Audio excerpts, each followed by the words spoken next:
मुख्यमंत्री एकनाथ शिंदे यांनी धाराशिव जिल्ह्यासाठी भरघोस निधी दिलेला आहे आणि या निधीतून जिल्ह्यात रुग्णालय बांधलं जात आहे।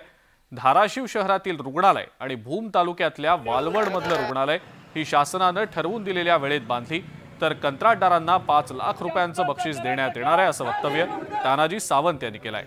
जर कंत्राटदारांनी हे काम वेळेत केलं नाही तर त्यांना प्रशासकीय कारवाई देखील त्यांच्यावर होईल असा इशारा सावंत यांनी आपल्या भाषणादरम्यान दिला।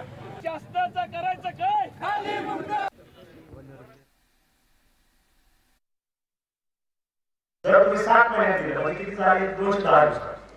90 दिवस कमी करून मागतोय आलं लक्षात होईल ना ते नाही चालत तिथं हे नाही चालत तो फरक आहे बोलले काय साहेब हां 7 महिन्यात मला ऑगस्ट मध्ये काम तुम्ही हँडओव्हर करा